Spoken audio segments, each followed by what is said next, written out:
Boa tarde a todos e todas. Vamos começar a nossa segunda rodada de discussões, né, da 12ª semana de enfermagem da UFRB, com o tema Qualidade em Enfermagem e Saúde em Defesa do SUS. Hoje nós temos presenças ilustres para estar promovendo esse debate com a gente. Agradeço a presença, peço que todos atentem para o que a comissão está deixando. Os professores podem ir falando, dando sugestão de leituras que a gente, enquanto comissão, vai procurando vai localizando essas referências, algum texto que vocês queiram sugerir, e vai lançando também no chat, ou então a gente coloca na descrição posteriormente. E aí eu queria agradecer a presença de todos e anunciar, né, os nossos palestrantes, que é o Dr. Anderson Silva Santos, que é professor da UFBA, da Escola de Enfermagem da UFBA, e vice-presidente do Corém Bahia, e a nossa colega, professora da UFRB, do curso de enfermagem da UFRB, a doutora Urbani Santana Rodrigues, que vai estar na mediação e no diálogo com o colega Anderson. Colegas, fiquem muito à vontade. Eu vou desligar minha câmera aqui, mas qualquer coisa podem me chamar. Um bom evento para todos.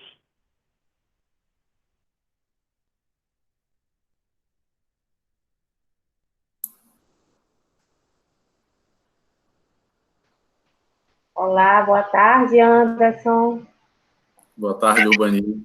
Boa tarde a todas e todos. Confesso que é absolutamente estranho estar falando. O Urbani falou há pouco que são mais de 200 pessoas e eu não estou vendo ninguém. A não ser o vídeo do Urbani e agora a foto do Nuno. Vamos ter uma tarde, esperamos assim, ter uma tarde de muita discussão, de debate, que vocês participem, né?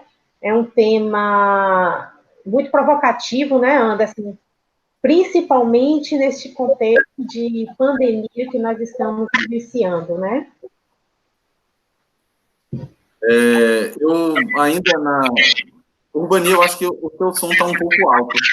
Porque tem um retorno na minha voz.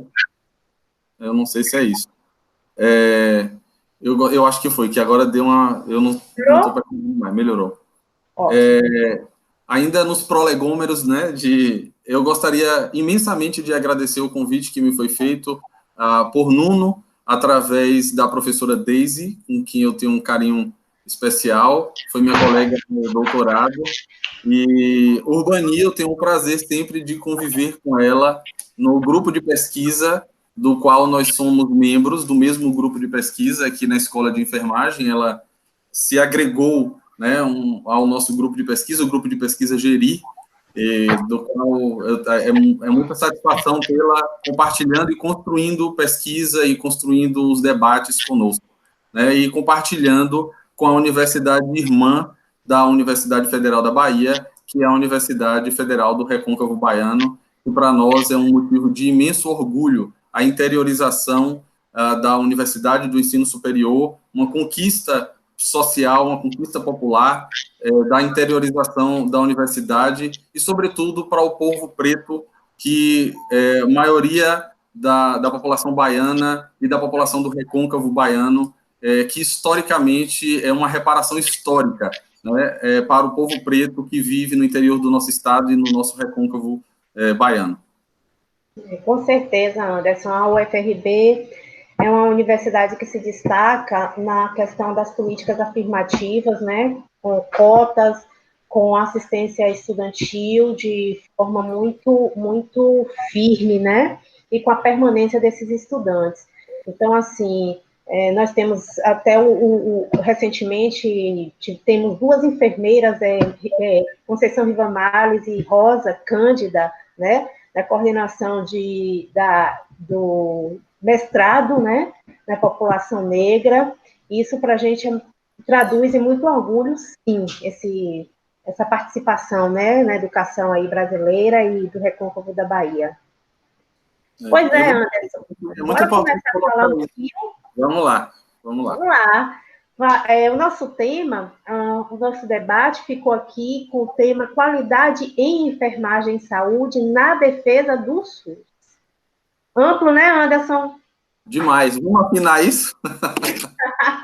Vamos afunilar isso? Vamos embora, vamos sim. Bom, Veja só, tá. esse tema, ele surgiu, né, na verdade, a UFRB, ela adotou o tema central da Associação Brasileira de Enfermagem, que é quem é responsável pela política de educação, formação e pela política amplo senso da enfermagem brasileira, né? Então, a UFRB adotou esse tema, que é importante, porque a Associação Brasileira de Enfermagem é a nossa associação, é a nossa entidade mãe, né, a nossa entidade matriz, é dela que surgem, né, ela surge em 1929 e dá bem tudo o mais que existe no campo político na enfermagem se origina da Associação Brasileira de Enfermagem, assim como o sistema COFEM-COREM, os sindicatos e outras associações, aquelas de categorias do tipo associações de intensivistas, de especialistas e por aí vai, todas se originam, né, a partir da nossa matriz, que é a ABEM nacional. Bem, esse tema ele surgiu, e aí todos os temas surgem a partir da CONABEM, que é o Conselho Nacional da ABEM, que se reúne, né, através de seus delegados e das presidentes das ABEMs do Brasil, e elegem sempre um tema que vai ser o tema do ano seguinte. Para vocês terem uma noção, esse tema surgiu só para historiografar, né, a origem desse tema. Ele surgiu no congresso do ano passado, que foi em Manaus, e ele foi uma disputa entre as presidentes, o pessoal que compõe ali a AND, o CONABEM. A AND é a Assembleia Nacional dos Delegados e o CONABEM é o Conselho Nacional da ABEM, que o Conselho Nacional, o pessoal as abenistas, né, as enfermeiras, elas queriam discutir a questão da qualidade. E o grupo de estudantes que estava ali participando queria discutir a defesa do Sistema Único de Saúde. Por isso que o tema ficou casado, qualidade e defesa do Sistema Único de Saúde. E aí eu gostaria, né, junto aqui com o Urbani, de problematizar um pouco, né, e depois, quando eu faço a provocação ao Urbani de que nós devemos afunilar, né, é para a gente ir mostrando para vocês qual é o cerne do debate que nós vamos propor aqui nessa tarde para vocês. Não é isso, Urbani? É isso aí, Anderson. Não tem como a gente falar em defesa do SUS, né, Anderson, e de qualidade em enfermagem sem falar do processo de trabalho em enfermagem, não é isso? E quando a gente fala de processo de trabalho em enfermagem, a gente está falando também de uma lógica aqui dentro do Brasil, de uma lógica capitalista, né? De um sistema capitalista. E dentro de um governo neoliberal. É isso, Anderson? Então, é por aí que a gente vai trabalhar essas 2 horas aí de debate, né? Quando a gente fala sobre conceitos de qualidade em geral, muitos livros trazem esse conceito de qualidade dentro de uma lógica produtivista e quantitativa, né? E alguns termos são agregados nesse discurso como um regime de verdade, como diz Foucault, como colaboradoras, vocês são parceiras, vocês são enfermeiras associadas. Eu acho que todo mundo já ouviu isso, né? Dentro de um processo de gestão. Até em supermercado a gente vê o funcionário parceiro, o funcionário associado do mês, né? E nos hospitais e nos serviços de saúde em geral, a gente também vê a adoção desse discurso, né?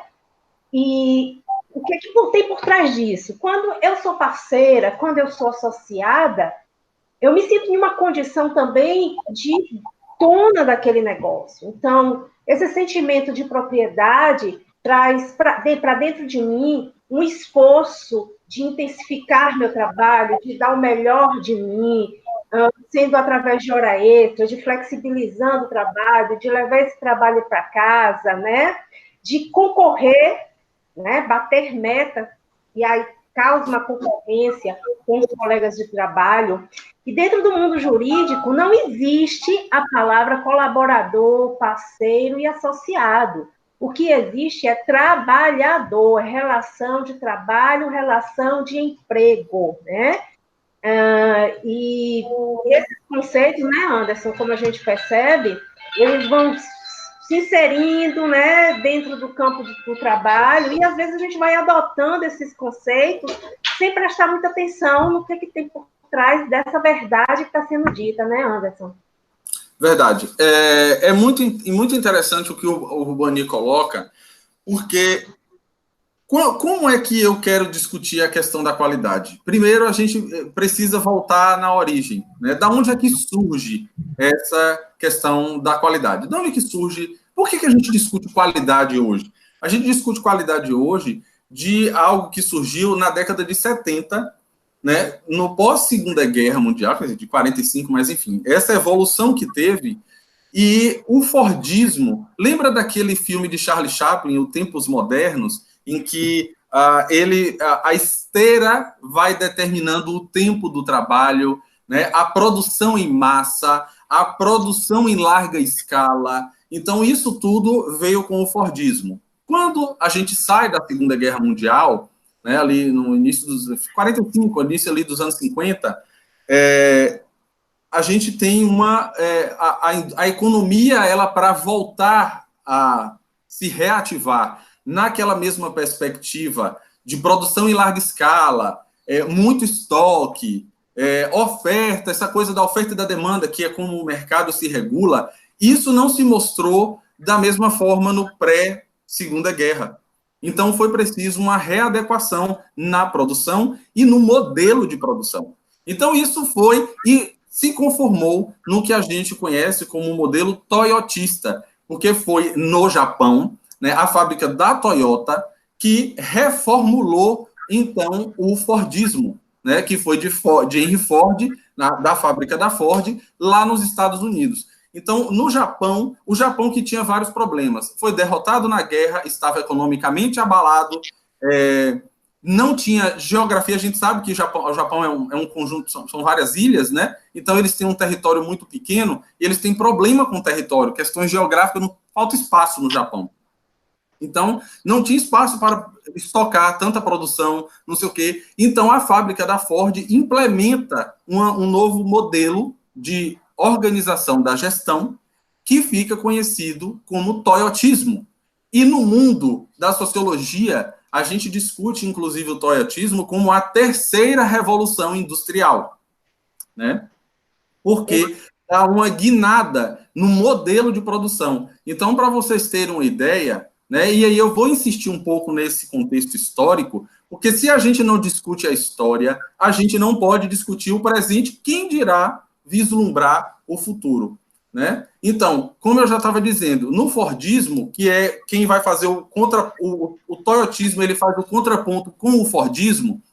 O Fordismo, o sistema de produção era produção em série, rígida e centralizada, né? No toyotismo, aparece o quesito da flexibilidade e da versatilidade. Percebam como isso interfere hoje no nosso trabalho. Hoje, não é raro a gente ver uma enfermeira, e aí eu vou tentar ao máximo trazer exemplos para dentro do nosso campo de trabalho. Não é raro a gente vislumbrar uma enfermeira polivalente. Ela é especialista em UTI, ela é especialista em emergência, ela é especialista em nefrologia, ela é especialista em centro cirúrgico. Uma vez eu fui fazer uma palestra na cidade de Paulo Afonso. E aí, andando na rua, eu cheguei de manhã, minha palestra era à noite, e aí eu fui circular. Eu sempre tenho uma mania de quando eu chego na cidade, eu deixo a mala no hotel, boto uma sandália e vou andar pelo centro da cidade. E eu estava circulando pelo centro de Paulo Afonso, e em um determinado momento me distribuíram um panfleto. Era um panfleto de um curso, de uma palestra de um curso que estava sendo vendido na cidade, que era promovido por uma enfermeira. Qual é a minha surpresa quando eu viro o fundo do panfleto e tinha lá o mini currículo dela, que não era mini, porque tomava do topo do panfleto até a última linha do panfleto. Eu contei, ela tinha 15 especializações, pelo menos o que ela apresentava que tinha. Daí, se ela tinha ou não, não sei. mas ela apresentava que tinha 15 especializações. Eu falei, essa pessoa não vive, essa pessoa vive ou no computador tendo aula à distância, ou fazendo milhares de cursos, não deve ter tempo para dormir, não deve ter tempo para nada. Mas o que está por detrás disso não é necessariamente só o tempo que se gasta, o dinheiro que se gasta, mas é essa demanda pela flexibilidade. Uma pessoa só tem de ser tudo. Isso vem do sistema toyotista, desse modelo toyotista de organizar o trabalho. A questão da estrutura, né? Na estrutura fordista, havia aquela hierarquização, né? O chefe, o peão e por aí vai, aquela coisa bem rígida. No toyotismo, baseia-se na inovação, na gestão do trabalho e mecanismos de controle internos da empresa, produtividade, a questão do horário, aí flexibiliza o horário, mas coloca turnos, tem as fábricas que nas 24 horas trabalham o tempo todo, enfim, uma série de mecanismos de flexibilidade que são inseridos para aumentar a produção. Né? Na divisão do trabalho no Fordismo, as tarefas eram altamente especializadas. Cada um fazia um pedaço do carro. Se o cara que trabalhava na roda, ele não sabia nada do chassi do carro, ele só sabia da roda. Né? Diferente do sistema toyotista, que o operário ele controla várias máquinas. Perceba de que o cara que é do caixa, ele pode embalar, o cara que embala, ele também vai na farmácia da loja, do hipermercado, por exemplo. No nosso caso, a enfermeira, ela coordena o seu próprio trabalho, o trabalho dos técnicos de enfermagem, o trabalho dos demais profissionais da saúde, porque se der problema na nutrição, chama a nutricionista, se deu problema no ventilador mecânico ou alguma coisa relacionada à aspiração, chama o fisioterapeuta, se o paciente rebaixou, chama o médico. Isso não deixa de ser uma forma de haver controle sobre os demais processos de trabalho. Então, eu tenho que entender um pouco, né? Claro, eu tenho que saber da saúde do paciente, mas entender, fazer um raciocínio de quem eu devo chamar neste momento para atender a uma demanda do paciente. Ao mesmo tempo que eu tenho que gerenciar, eu tenho que saber do estoque de medicamentos, eu tenho que saber do estoque de insumos, eu tenho que saber do aparelho se está consertado, porque é a rotina da enfermeira de qualquer unidade, por exemplo, chegar, verificar todo equipamento de eletrônico que eventualmente tenha na unidade, o desfibrilador, se está funcionando. No centro cirúrgico, se como eu já vi várias vezes, às vezes dá problema em qualquer aparelho dentro do centro cirúrgico, a enfermeira que é chamada para resolver, né? Bisturi eu já vi parar no meio de uma cirurgia. Corre, enfermeira, como se ela fosse uma engenheira, né? De resolver esse tipo de coisa, mas se concentra nas enfermeiras esse tipo de trabalho, né? Então, isso é dado em razão do modo da divisão do trabalho toyotista. Os produtos, no Fordismo, havia produção de grande quantidade, larga escala, grande acúmulo, grande estoque. Já no toyotismo, não. Você tem uma diversidade na produção devido às constantes exigências de consumo. Então, hoje você tem o hospital, antigamente cuidava de quê? Vamos pensar no hospital na década de 50, que é o hospital pós-Segunda Guerra, era o hospital apenas um lugar de tratar da doença. Não é isso? Era um lugar apenas dos doentes irem ter algum tipo de cuidado, se submeter a algum tipo de terapêutica, para poder, o mais rápido possível, sair dali, se curar e ir embora para casa. Hoje, os hospitais são verdadeiros hotéis. Então, você tem hotelaria, refeição 5 estrelas. Então, os grandes hospitais que a gente tem privados no Brasil, você tem uma hotelaria de hotel 5 estrelas, de resort. Então, esse tipo de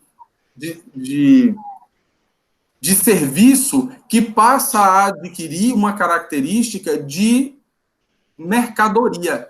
Então, a saúde ela passa a ser vista como uma mercadoria. Esse tipo de ideologia é trazida pela perspectiva toyotista. E aí a gente vai explicar muito sobre qualidade, vai explicar muito sobre defesa do Sistema Único de Saúde. Daqui a pouco vocês vão ver eu e o Bani amarrando esse negócio todo aqui. A questão dos salários. No Fordismo, você tinha salários altos, pois se buscava que os trabalhadores fossem consumidores. Então, era promovido uma política de salário para que o próprio funcionário do chão da fábrica pudesse ter o carro da Ford, que ele pudesse consumir o carro da Ford, né? Não à toa, olha como o Fordismo interferiu no mundo.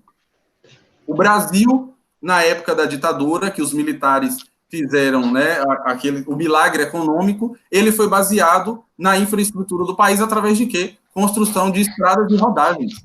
Não se construiu linha férrea, por exemplo, porque era preciso produzir carro, era possível vender carro. Por isso que foi investido na pior forma de se transitar em um país, que é pela via rodoviária, né? Já no toyotismo, não. A gente se respalda em altos salários, não se respalda em altos salários, mas em prêmio pela produtividade. Então, quanto mais você produz, mais você ganha. Quanto mais você vende, mais você ganha. O sonho de muita gente, de meninas e homens e tal, é ter aquele carro rosa da Mary Kay, porque é o prêmio de quem mais vende, consegue ganhar o carro rosa da Mary Kay. Mas por detrás disso tem uma série de ideologia que está funcionando aí.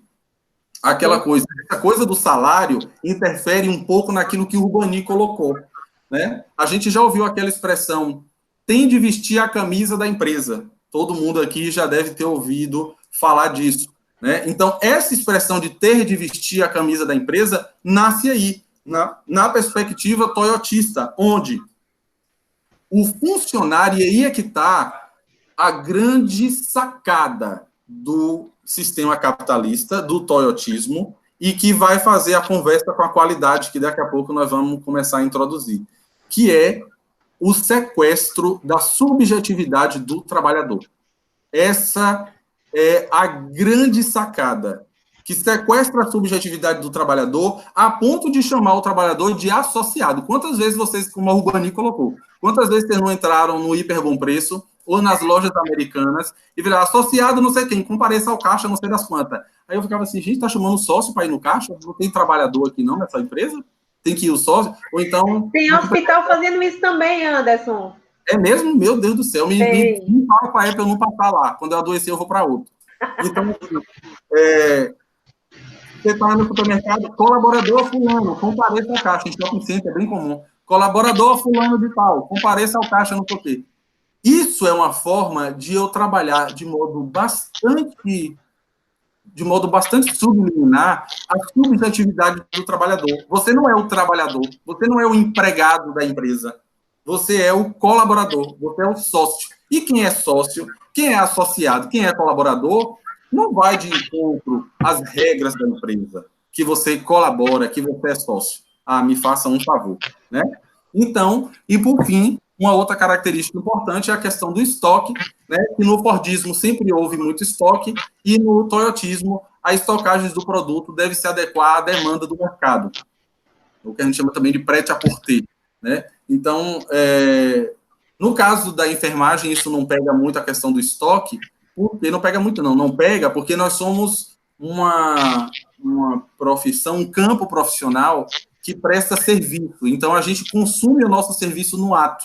Então, prestar um cuidado, dar uma injeção, não sei o quê. Então, não tem como estocar esse tipo de serviço, né? Mas percebam pelos vários exemplos que eu dei, né, como o toyotismo ele está presente na nossa vida, né? E ele vai se conformando no processo de trabalho em enfermagem, né, e no modo de organizar o serviço de saúde. E depois a gente conversa sobre como isso impacta no Sistema Único de Saúde, que é o mais importante do nosso debate hoje, né? Não é discutir a qualidade necessariamente. Perceba que eu e o Urbani estamos fazendo várias provocações acerca da qualidade, né? Não é que ela não seja importante. Claro que eu quero chegar no serviço e ser atendido com a mais alta qualidade. Eu quero ser atendido pela melhor enfermeira, pelo melhor técnico, pela melhor moça da higienização, porque eu vou dizer uma coisa para vocês. A qualidade é muito subjetiva e ela é bem complexa, né? Se a gente for olhar como conceito. Eu estou trazendo aqui a história do conceito, para vocês poderem compreender o que está por detrás, para a gente não sair reproduzindo em senso comum esses conceitos. Eu me preocupo muito para os estudantes a reprodução do senso comum. O senso comum é uma tragédia para quem frequenta a universidade e sai por aí reproduzindo o senso comum. O senso comum é para aquelas pessoas que não tiveram a oportunidade de gozar do direito de estudar. A gente até deixa o senso comum para essas pessoas, dialoga com ele, negocia com o senso comum, às vezes tenta desconstruí-lo quando for preciso, né? Como o caso da gripezinha. Não estamos vivendo uma gripezinha. Isso é senso comum. A gente precisa derrubar isso com ciência, com conhecimento e tal.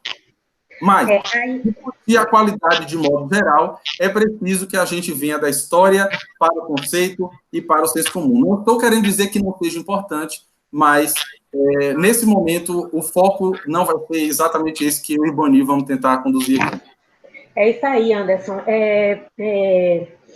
Esse bate-bola que a gente está falando, a gente escolheu, na verdade, o eixo que trata da constituição dos profissionais de enfermagem como sujeitos políticos, que está lá no documento orientador para a organização da Semana de Enfermagem. É o eixo 1.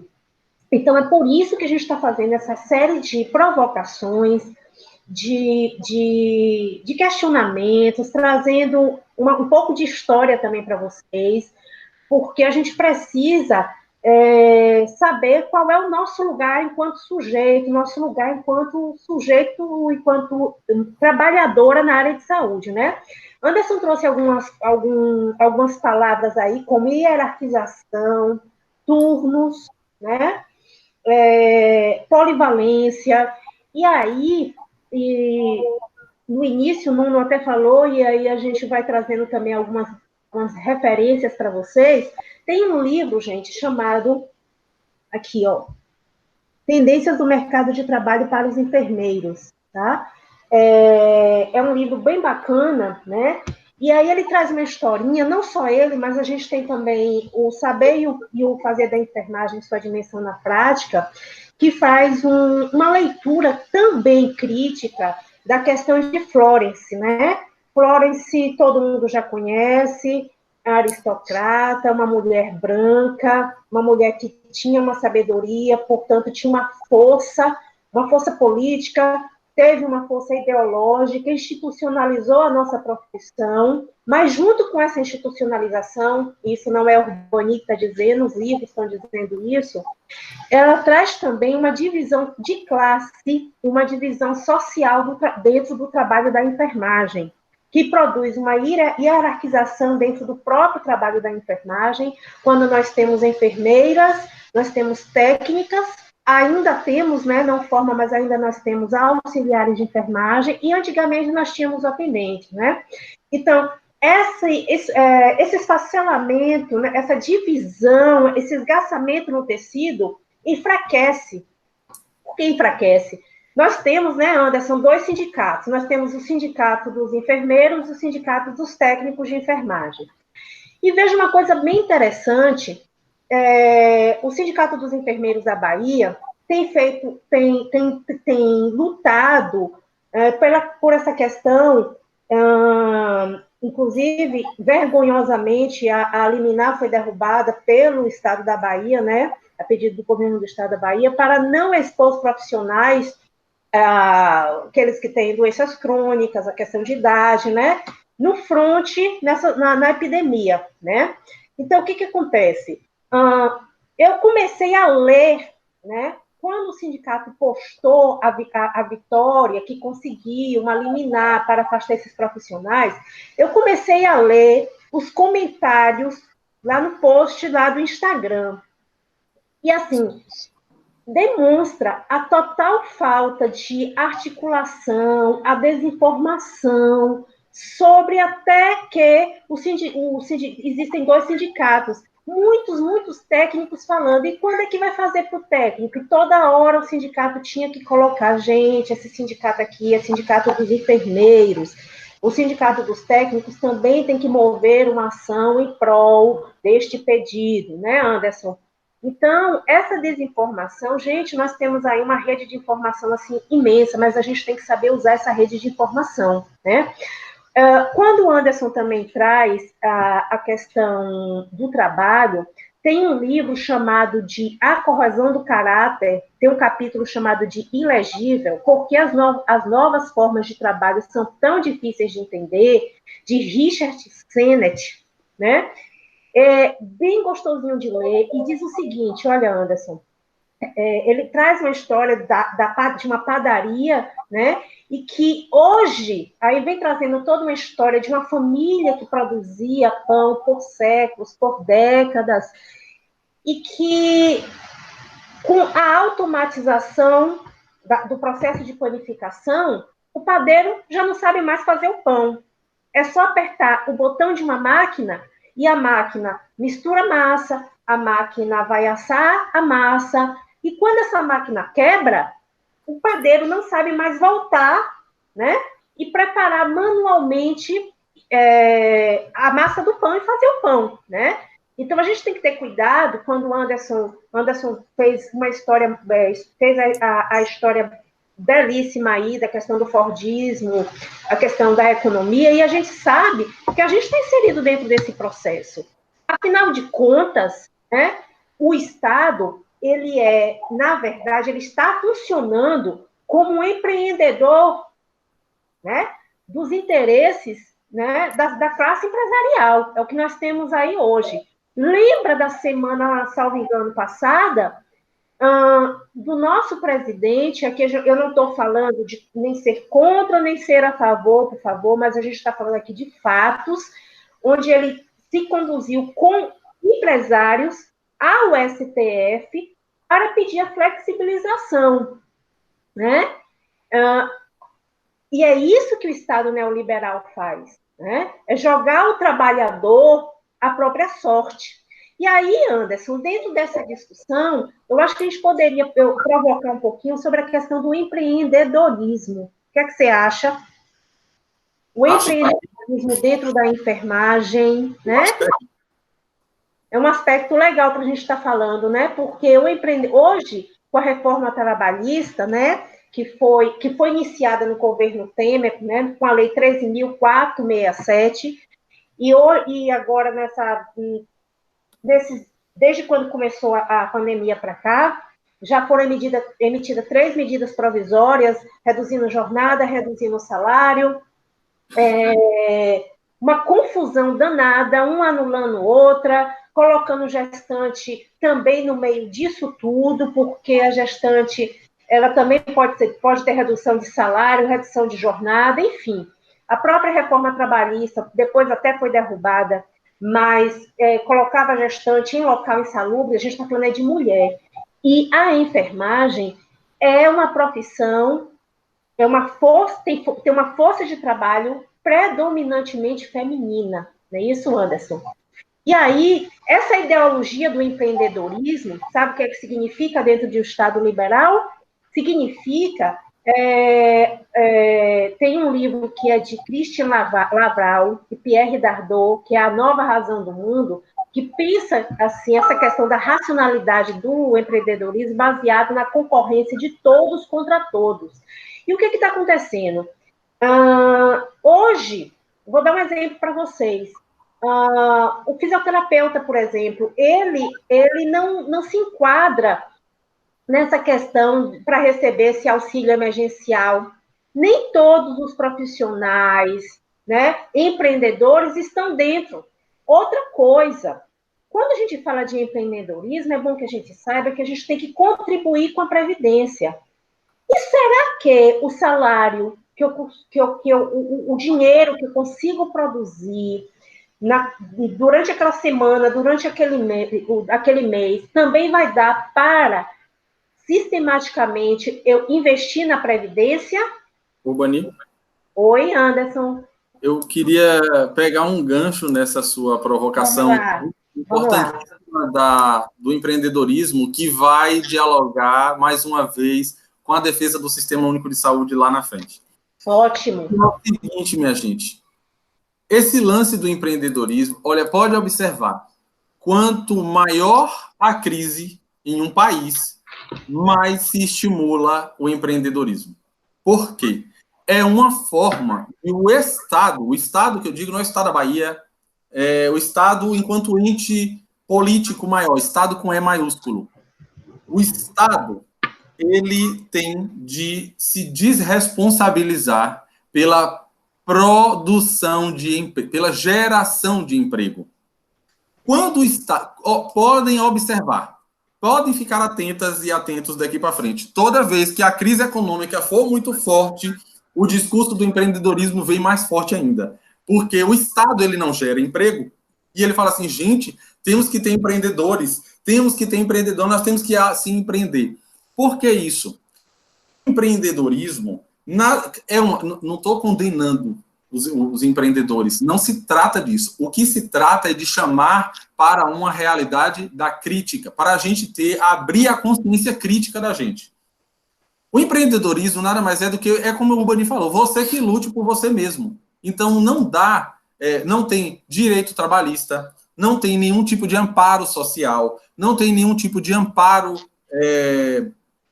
do Estado, FGTS, não sei o quê, nada daquele amparo de legislação você não encontra, porque você é que faz o seu próprio dinheiro. Se você cair doente, já era. Você não tem nada. Ou se você paga o INSS por fora, ou então você não vai receber nada enquanto ficar parado, né? Que é o que a gente chama também de pejotização, né? Que é o PJ, que é a pessoa jurídica, que é quando é contratado por pessoa jurídica, pela empresa, e não por CLT ou por concurso público, eventualmente. E o que acontece na enfermagem? Por que esse fenômeno do empreendedorismo ele não é válido para a enfermagem? Porque a enfermagem é uma profissão, é um campo profissional, que aí tem as enfermeiras, as técnicas e os auxiliares. Não dá, pense, uma turma aí, urbanista, tem quantos alunos na sua turma, mais ou menos a turma aí de alunos, quando entram no primeiro semestre? São 30 alunos. Então, imagina uma turma de 30, vamos supor que se formam 30. Vamos dizer, 30 pessoas vão abrir empresas a cada turma, de cada faculdade, de cada semestre, e vai funcionar empresa de 30 vezes quantos? Quantos na Bahia se formam em enfermagem? Quantos vão abrir uma empresa? Quantas empresas vão ser viáveis? Quantas empresas vão ficar com as portas abertas depois de 6 meses? Quantas empresas vão ficar com as portas abertas depois de 1 ano? Então, percebam que é um mecanismo de driblar a ausência de emprego.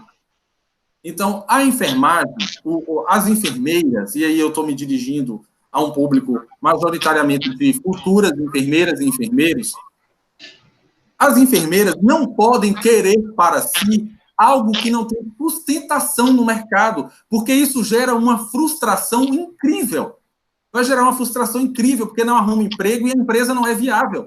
Se cada enfermeira abrir uma empresa de cuidar de ferida, de dar injeção, de não sei o quê, isso satura, gente, é uma questão básica de oferta e procura, é uma lei de mercado, né?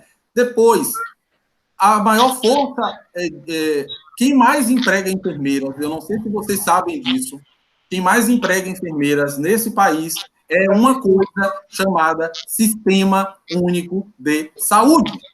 Não adianta vocês se formarem vislumbrando. Aí agora eu já vi surgir coisas do tipo enfermagem 4.0. Que 4.0 nada mais é do que a 4ª revolução industrial.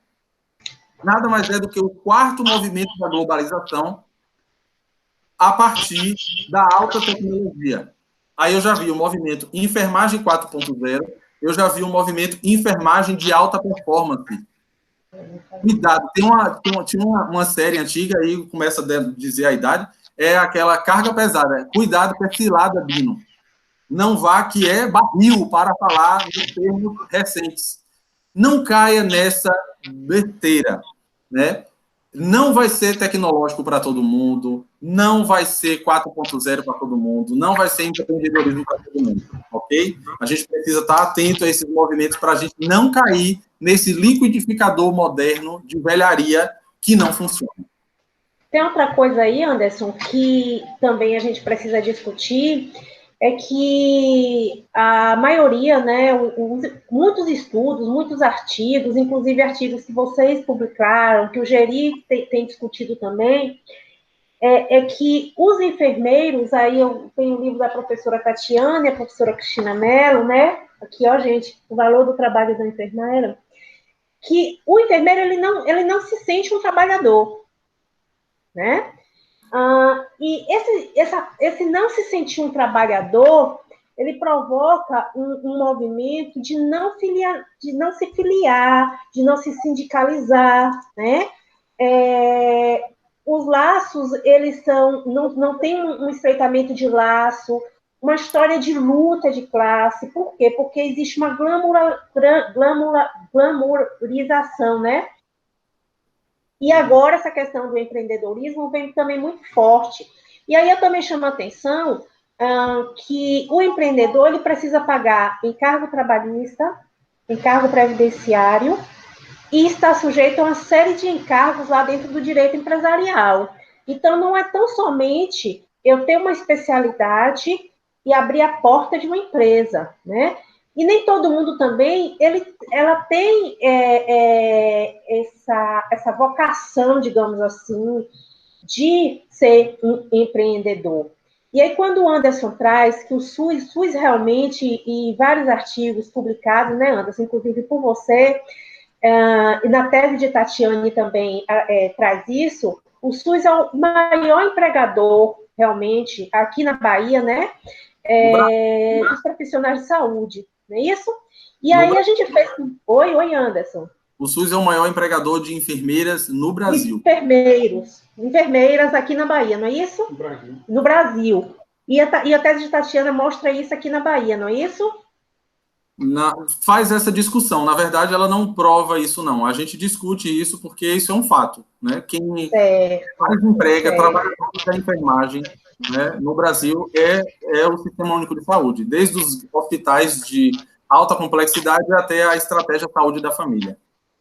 Certo. Agora, a gente precisa também discutir uma coisa, que este Estado, na forma que a gente vem discutindo do neoliberalismo, a gente fez um levantamento dentro dos processos trabalhistas aqui da Bahia, no ano de 2017, estudamos 22 sentenças trabalhistas, e muitas das sentenças que envolviam profissionais da enfermagem, tá?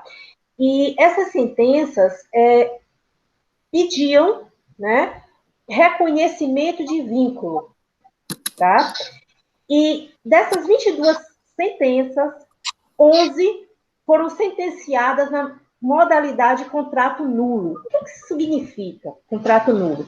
Significa que a trabalhadora estava prestando serviço para municípios sem a prestação de concurso público e, no momento do rompimento desse vínculo, ela acessa a Justiça do Trabalho pedindo seus direitos, tá? Só que, constitucionalmente, o serviço público, ele não pode fazer isso sem um contrato e sem um processo seletivo público. E aí, o que a Justiça do Trabalho costumou, ou melhor dizendo, qual é o procedimento da Justiça do Trabalho frente a um contexto desse? Muitos juízes colocam, não é competência da Justiça do Trabalho julgar. Por quê? Porque a Justiça do Trabalho, ela julga contratos regidos pela CLT. Se esse contrato não for regido pela CLT, e aí o que acontece? O advogado tem que recorrer, tá, para o TRT devolve e diz não. Existe sim um direito. Sabe quais são os direitos? São referentes ao saldo de salário que por acaso não foram pagos pelos dias efetivamente trabalhados e referente ao FGTS. Então, uma funcionária dessa, ela não tem direito a férias, a 13º, enfim, a todos esses direitos. Então, quando a gente está falando de desproteção social, gente, a gente está falando disso, desse contexto de trabalho. Quando a gente está falando de maior empregador do SUS, a gente também está falando para a gente ter cuidado com os vínculos que a gente acaba. Todo mundo tem que trabalhar, mas a gente precisa, inclusive na nossa formação acadêmica, ter um pouquinho de conhecimento sobre os vínculos empregatícios. Aqui a gente vai ser pejotização, eles vão pedir para que eu abra uma empresa, e aí vai ser um contrato regido entre empresa que tem um CNPJ e eu, uma empresa que tem CNPJ, sabe o que isso significa? Isso significa uma relação de direito empresarial. Então, Justiça do Trabalho não pode intermediar essa relação, né? Vai ser um contrato nulo, tá? Vai ser através de cooperativa. Então, são coisas extremamente importantes que a gente precisa rever. E, infelizmente, o SUS também precariza o trabalho da enfermagem, não é, Anderson? A gente encontra formas de destruição do Sistema Único de Saúde a partir de mecanismos como esses, né, onde as trabalhadoras não são contratadas via concurso público, onde as trabalhadoras não passam por mecanismos de educação permanente, e aí a gente conversa diretamente com a questão da qualidade da assistência, mas da qualidade não nesse sentido da filosofia econômica, a qualidade no sentido do que eu preciso ofertar para dar uma assistência com dignidade, né? Então, por exemplo, para conversar com o tempo atual, a gente tem visto lá no Conselho chegar uma série de denúncias acerca dos equipamentos de proteção individual. Então, a gente tem a ausência do equipamento, inadequação do equipamento e um terceiro fenômeno, que é o subdimensionamento. Não, ausência ou inadequação do equipamento, subdimensionamento e um terceiro fenômeno que tem aparecido agora, que é a falta de educação permanente, ou seja, a falta daquele treinamento no trabalho. Então, as trabalhadoras não estão capacitadas o suficiente, isso tem se revelado, não estão ou não estavam capacitadas o suficiente para o uso adequado e correto, com qualidade, do equipamento de proteção individual. Então, as trabalhadoras não sabiam minimamente colocar e, sobretudo, retirar, que é o ponto de maior fragilidade, maior risco de contaminação pelo coronavírus, é no momento da retirada do equipamento de proteção individual. Então, isso não estava dado, a gente teve uma maior dificuldade. Então, a gente tem encontrado essas várias formas de minar o projeto do Sistema Único de Saúde, né? E um outro projeto que tem acontecido, que inclusive parte da Organização Mundial da Saúde, e que a gente precisa olhar com muito cuidado quando se trata do Brasil, que está aí no bojo, inclusive, dessa discussão do Nurse Now, que eu acho que em algum momento acho que vocês vão discutir aqui, né, se não me engano.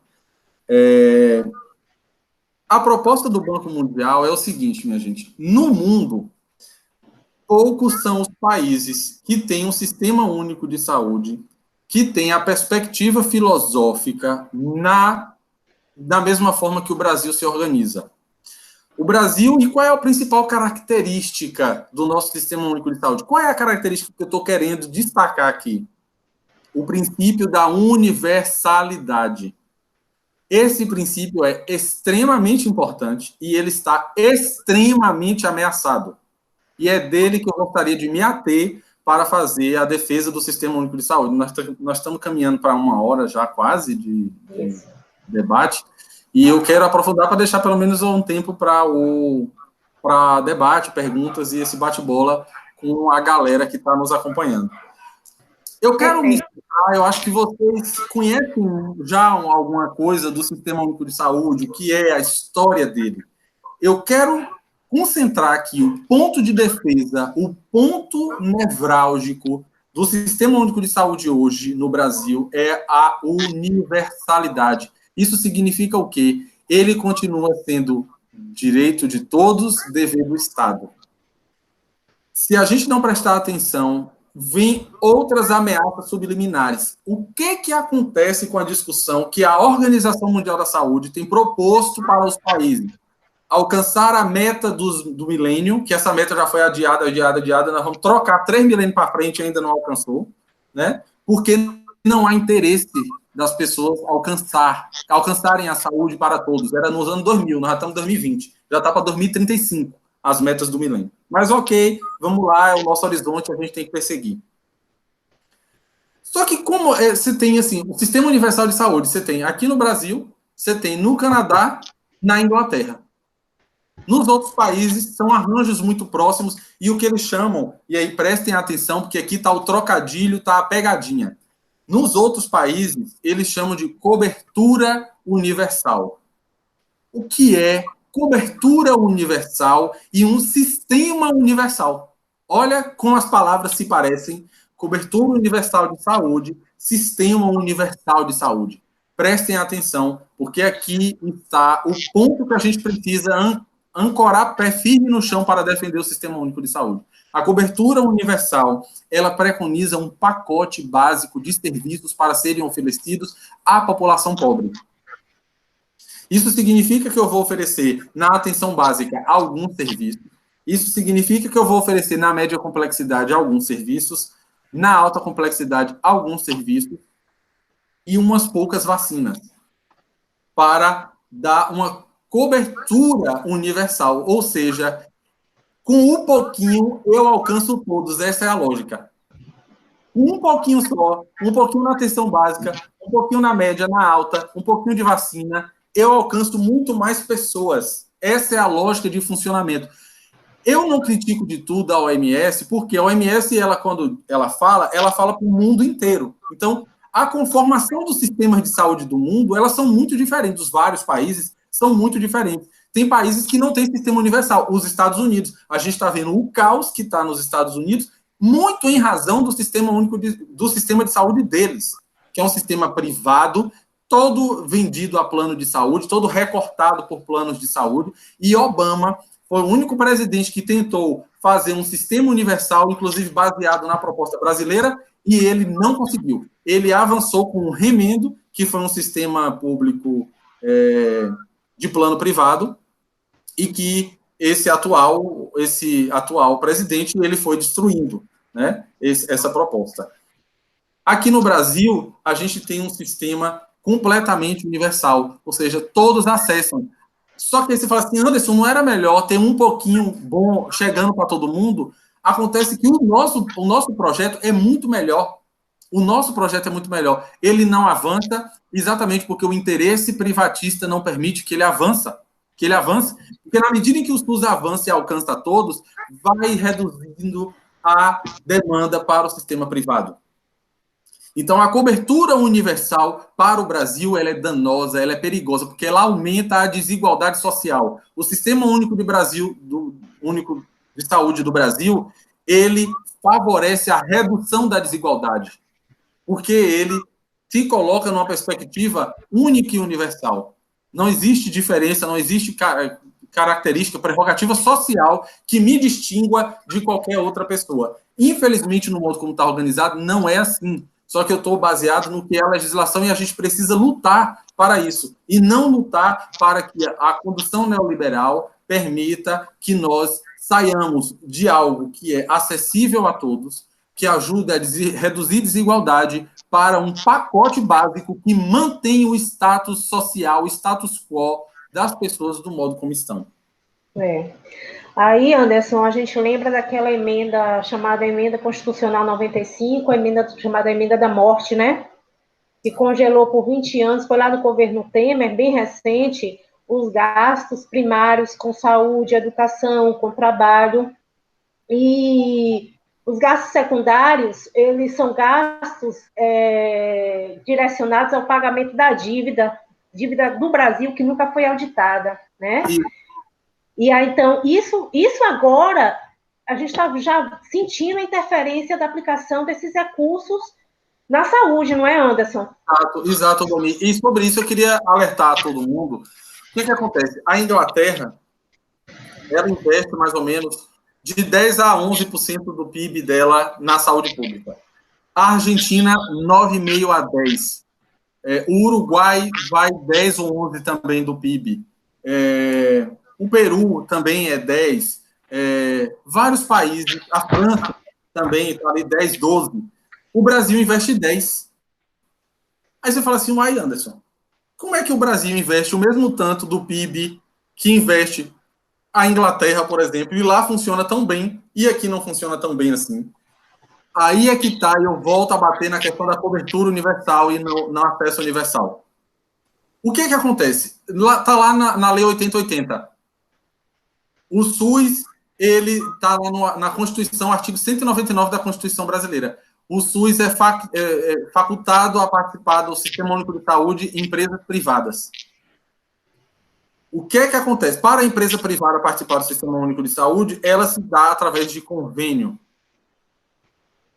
Aí você fala assim, mas por que 10% do PIB aqui não resolve? Porque 50% desse PIB é destinado para as empresas privadas que têm contrato com o Sistema Único de Saúde. Ou seja, minha gente, os 50% do recurso que viria para o Sistema Único de Saúde é destinado para as empresas privadas que são conveniadas a título de dizer que o SUS não tem estrutura para oferecer o serviço. E é preciso, então, contratar a empresa privada para oferecer. Procura no nosso estado da Bahia, por exemplo, quantas clínicas de hemodiálise tem 100% pública?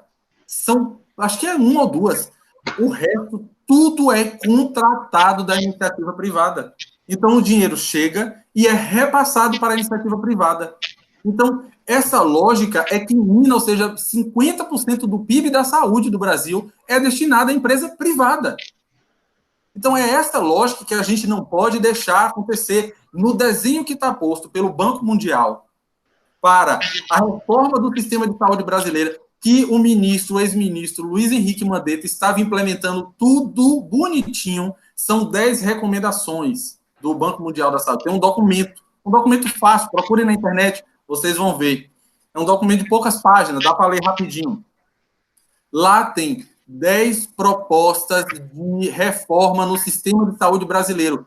Todas estavam sendo, até que a pandemia, implementadas. E continuarão sendo implementadas. Porque isso favorece a destruição do sistema único, isso favorece mais recurso para a iniciativa privada, isso quer dizer menos emprego via concurso, isso quer dizer mais precarização, isso quer dizer mais salários baixos, isso quer dizer mais flexibilização, isso quer dizer mais desigualdade. Perfeito. Aí a gente percebe, Anderson, que a intervenção que o Estado brasileiro faz também reflete em uma intervenção de classe, né? Quando a gente olha os dados lá no Tesouro Nacional, a gente percebe que agora, tá, foi disponibilizado 1,216 trilhões de reais, tá, para os bancos, ajuda aos bancos, tá? O que representa 16,6% do PIB brasileiro. Para aquele auxílio de R$600 emergencial, a soma foi de 98,2 bilhões. Para banco foi trilhão. Para ajuda emergencial do povo brasileiro foi bilhão. Para as pequenas e médias empresas foram 34 bilhões. Então, a gente percebe que essa intervenção do governo também reflete em uma intervenção de classe, né? Quando a gente fala também da alta complexidade, como você colocou, aí a gente lembrei agora aqui da professora Joseneide, que é a nossa especialista em nefrologia. Então, a gente vê que oncologia, nefrologia, quem é que pega? Hematologia, serviço de hematologia, quem é que pega essa fatia? São as iniciativas privadas. Então, esse desmonte, tudo isso, gente, que a gente está conversando, é tradução de neoliberalismo, tá bom? Tudo isso que a gente está elencando aqui é tradução do que é um governo neoliberal.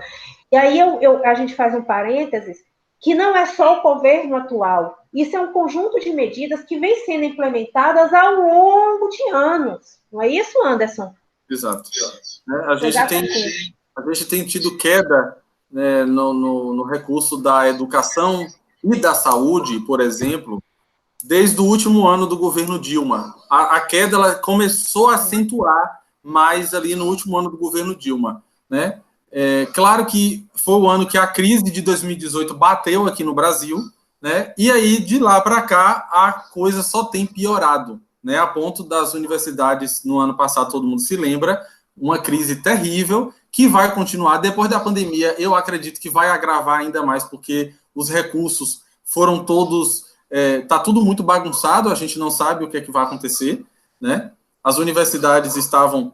Eu fiquei meses sem poder ligar o ar-condicionado da sala de aula, eu fiquei meses... bebedouros foram desligados, banheiros foram trancados, porque uma série de reduções foram necessárias em razão dos cortes na universidade e no Sistema Único de Saúde. Urbani, você travou?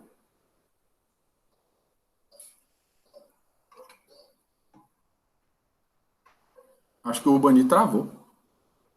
Vocês estão me ouvindo? Não sei se eu travei também.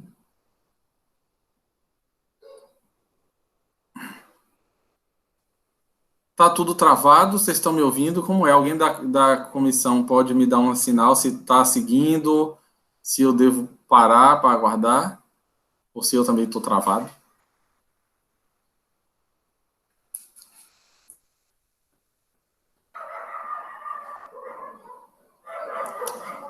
Alguém da comissão?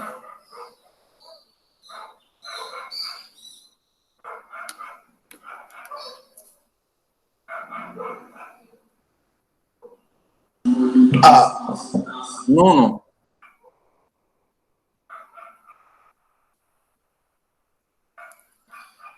Vocês me veem, me ouvem? Eu posso continuar aqui falando? Eu estou sem saber. Oi, Anderson. Oi, Nono. Caiu todo mundo? A gente segue te escutando, mas não... A Urbani saiu. Não sei se a gente consegue conectar.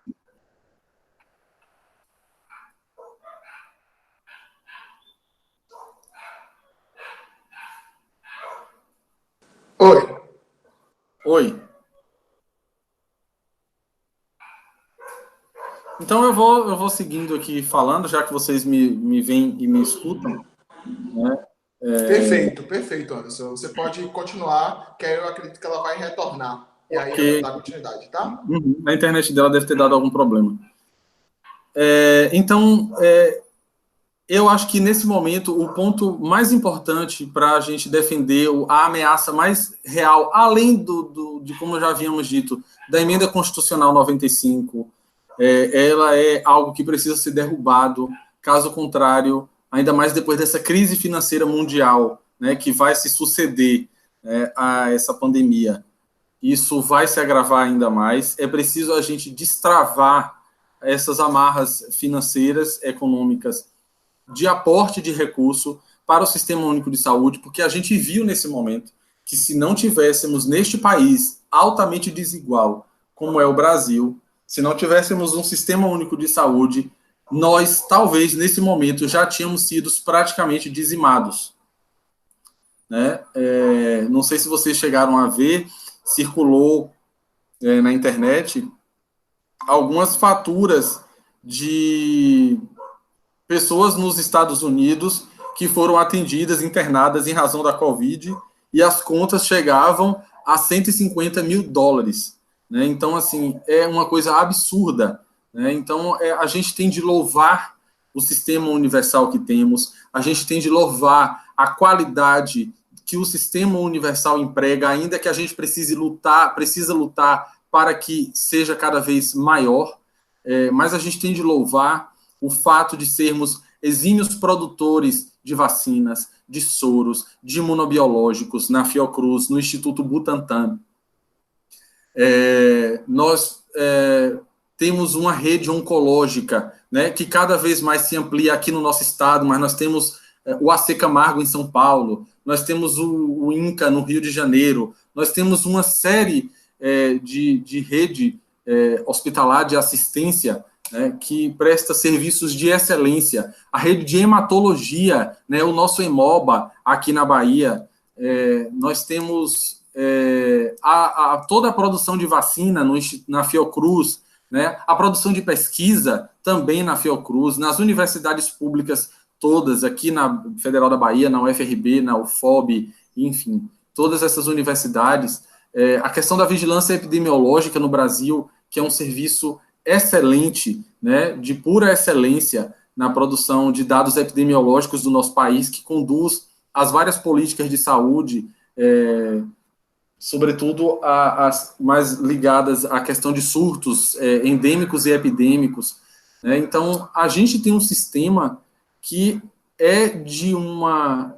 Talvez a maioria das pessoas que estejam me assistindo não tenha vivido antes do Sistema Único de Saúde, né? Eu não vivi, o SUS nasceu, eu tinha 3 anos de idade, né?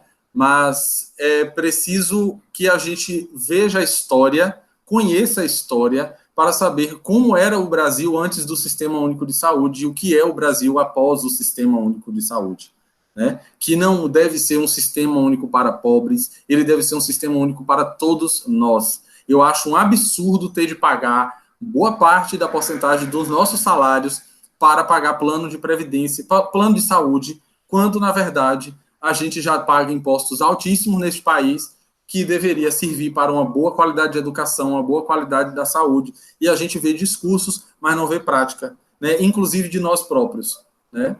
Então, a gente sempre fica esperando que o outro faça alguma coisa, que o político faça alguma coisa, quando o político somos nós, quem coloca os políticos lá somos nós, e nós temos que ter essa consciência cidadã, civil, né? Primeiro de tudo, como cidadãos e cidadãs, depois como vocês, futuros profissionais da enfermagem, da saúde, e que vão estar na linha de frente, né? E para não sofrer o que os que estão lá agora estão sofrendo diante do somatório de elementos da precarização que está presente no trabalho da linha de frente da Covid, que é os subsalários, o subdimensionamento, a precarização do trabalho. Isso, ou a gente reage, e as pessoas agora estão nessa de que depois da pandemia a enfermagem vai melhorar, a enfermagem sai na televisão, todo mundo lembra, ótimo, está maravilhoso. Mas não se engane de que isso é retórica para inglês ver, de que ou a gente segue unido, ou a gente segue consciente do que quer, ou não vamos a lugar algum, porque não vai sair um Messias, já vimos que Messias não ajuda, né? Então não vai sair um Messias da enfermagem, vamos eleger uma bancada de enfermeira, não adianta, existe, se vocês não sabem, uma enfermeira lá na Câmara Federal, tá? Que votou todas as reformas contrárias aos trabalhadores, não adianta ter uma enfermeira que não coaduna com a classe trabalhadora, que não pense como classe trabalhadora, que não defenda os interesses do Sistema Único de Saúde.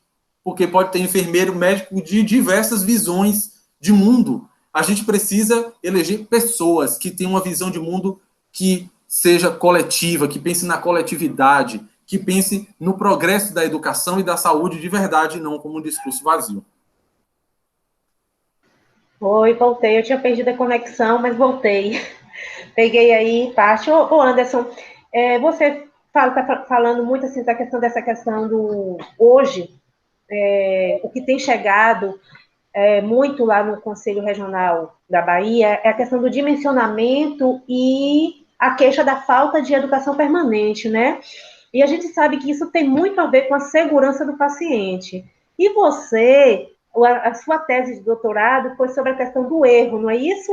Então, eu queria que você fizesse para a gente uma análise dessa conjuntura, né? Já que você fez um estudo de doutorado, né, nessa área e tem propriedade para estar falando sobre isso.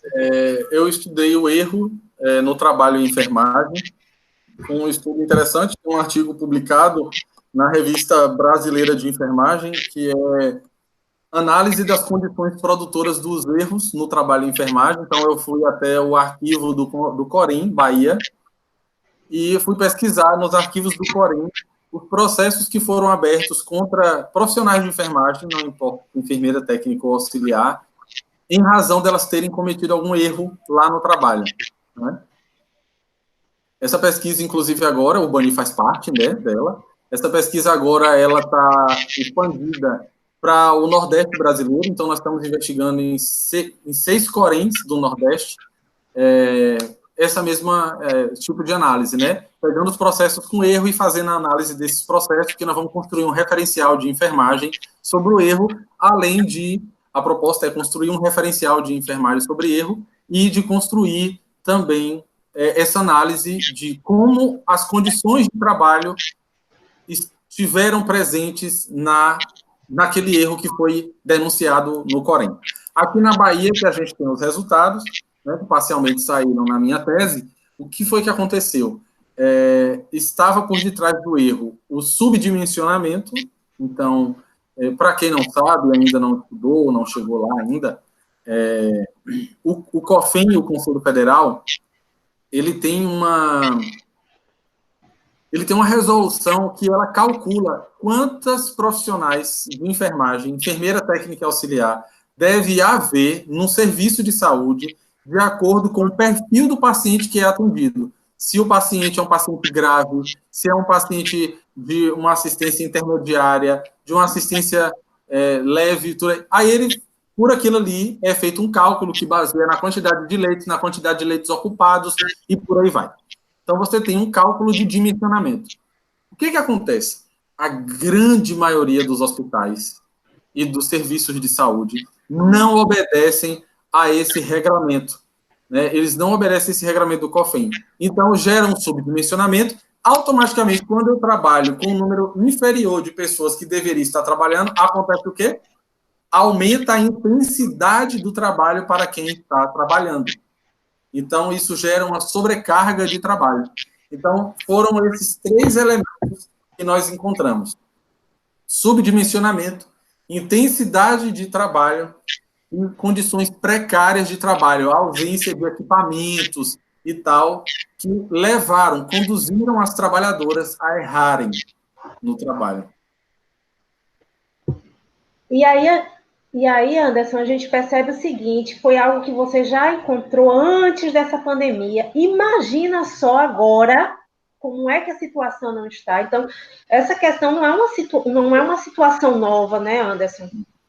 Ao contrário, a gente tem as denúncias, né, que têm chegado até o COREM, a gente tem averiguado, investigado, junto com o Comitê de Enfermagem para o Enfrentamento da Covid-19 no estado da Bahia, que nada mais é do que a junção de vários órgãos e entidades para fazer a defesa das trabalhadoras da enfermagem, né? Então, juntou a Escola de Enfermagem da UFBA, o COREM, a Associação Brasileira de Enfermagem, o Sindicato dos Enfermeiros e Enfermeiras do Estado da Bahia, o Sindisaúde Público, que defende os trabalhadores da CESAB, o Sindisaúde Rede Privada, que defende técnicos de enfermagem da rede privada, o Sintefem, que defende técnicos de enfermagem, técnicos e auxiliares da região metropolitana de Salvador e região metropolitana, e o Sindiceps, que é o sindicato que defende os trabalhadores da enfermagem do município de Salvador. Então, nós juntamos 8 entidades, imagine, órgãos, é uma potência política incrível, né? Não à toa, esse comitê conseguiu fazer uma parceria histórica com o Ministério Público do Trabalho para fazer fiscalizações conjuntas. Então, a gente vai fiscalizar, nós, o COREM, os sindicatos, sei o quê, e mais as procuradoras do Ministério Público do Trabalho vão já com a gente, porque a denúncia já segue direto para a esfera jurídica e toma o caminho que tem que tomar para dar resposta mais rápida, né? E também se somou a nós, ao comitê, o CESAT, que é o Centro de Investigação, enfim, de Saúde do Trabalhador, que é da CESAB, né? Que também está junto conosco, compondo também essa grande força-tarefa que é o comitê. Então, tem chegado muita denúncia no COREM sobre subdimensionamento, sobre EPI, ausência ou inadequação. É basicamente o que tem chegado para nós nesse momento. Então, de fato, é muito preocupante, porque a precarização já estava antes da pandemia, já não tinha gente suficiente, mão de obra, as pessoas agora, eventualmente, estão adoecendo, se afastando em 14 dias, quem fica no trabalho está muito sobrecarregado. Então, por isso que o COREM e todas essas entidades têm feito uma defesa muito forte, no sentido de haver contratação para substituição dessa mão de obra, que vai ficar um tempo, infelizmente, afastada por conta da doença, né? Quando a gente está vendo que, até ontem, na Bahia, 280 técnicas de enfermagem, 240 enfermeiras já haviam sido contaminadas, 3 óbitos, infelizmente, no nosso estado. Então, a gente tem estado muito preocupado, porque as condições de trabalho são péssimas, né? E ainda agora, com toda essa tensão em relação a essa doença, isso agrava ainda mais. E aí a gente só tem, assim, a parabenizar vocês por esse trabalho, né? Mostrando que,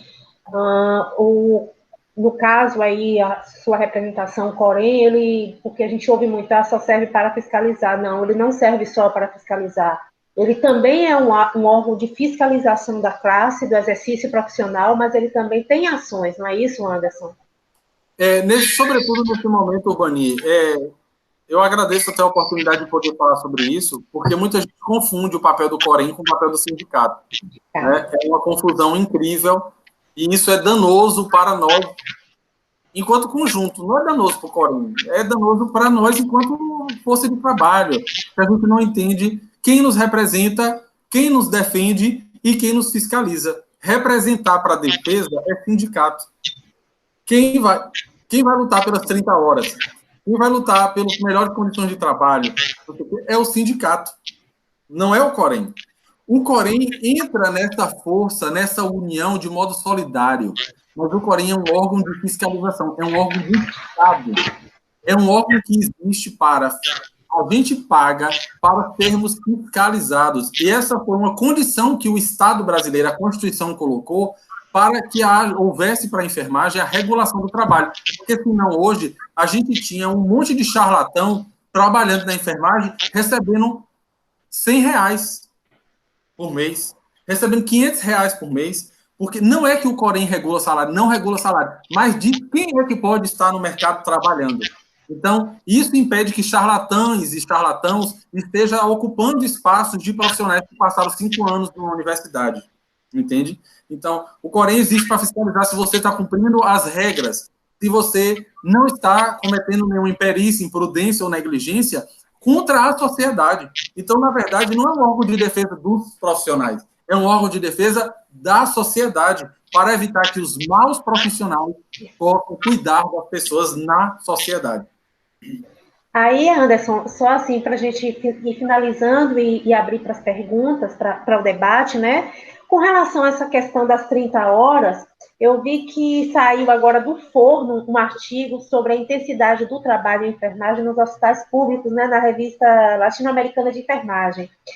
E aí tem essa questão da intensidade do trabalho que vocês trazem, que ela não se, do qual você é um dos autores, que diz que a intensidade não significa apenas o prolongamento de jornada, né? Mas a capacidade do trabalhador de produzir mais trabalho na mesma jornada.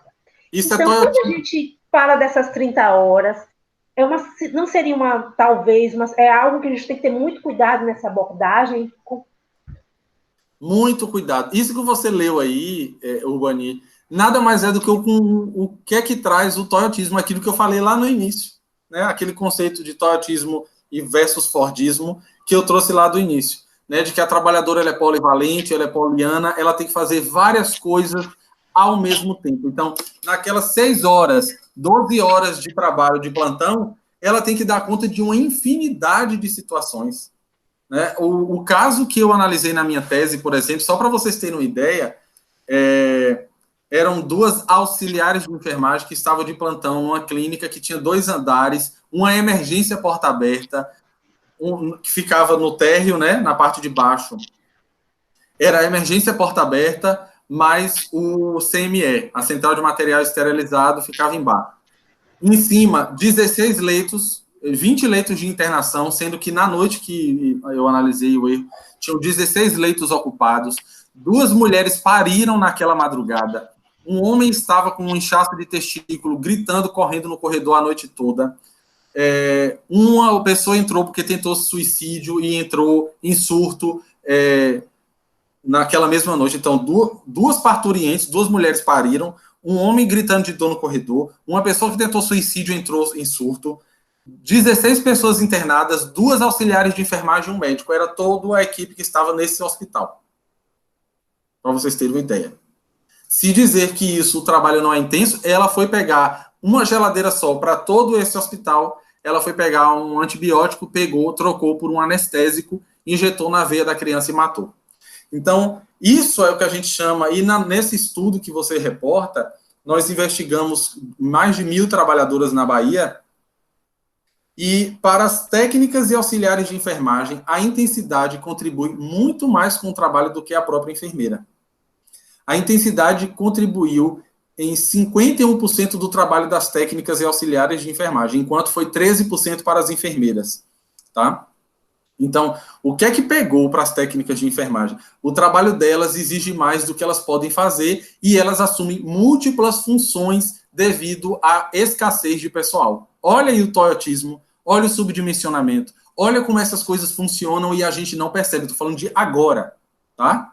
E entre as enfermeiras, a maior carga que deu fatorial para explicar a precarização do trabalho das enfermeiras foi a pressão de tempo no trabalho e o ritmo de trabalho muito acelerado. Porque diferente dos técnicos que sofrem, assumem múltipla tarefa e o trabalho exige mais do que pode fazer, é porque a natureza do trabalho do técnico é manual. Ele está lá dando banho, fazendo algumas medicações, fazendo algum tipo de curativo, e aquele bate e volta ali com o paciente o tempo todo, dando alimentação, aspirando, levando para o banheiro, botando papagaio, trocando fralda. Então, tem esse ritmo acelerado. E para a enfermeira, é o trabalho assistencial e gerencial, que é duplo, né? Então, foram essas as variáveis que nós encontramos de precarização e de intensidade do trabalho. Perfeito. Eu acho que a gente até 4h30, né? Podemos iniciar o debate, né? Sim, Anderson, Nuno. Podemos. Vamos lá, Com Nuno? certeza. Pronto, então eu vou fazer a leitura de algumas perguntas que foram colocadas pelos nas tá? E aí, estou selecionando aqui, foram muitas, então algumas poderão ser respondidas nas próximas palestras, relacionadas, por exemplo, ao empreendedorismo, que é a palestra de amanhã. Mas eu vou fazer a primeira pergunta, que é a da Elizabeth Braga. Ela pergunta o seguinte: sempre dizemos que defendemos o SUS. Que ações devemos ter para essa defesa? Por exemplo, uma que é importantíssima. Elizabeth? Exato, Elizabeth Braga. Elizabeth, uma que é primordial. Primeiro é a gente conhecer a legislação do Sistema Único de Saúde, a gente conhecer as ameaças que estão propostas na tela.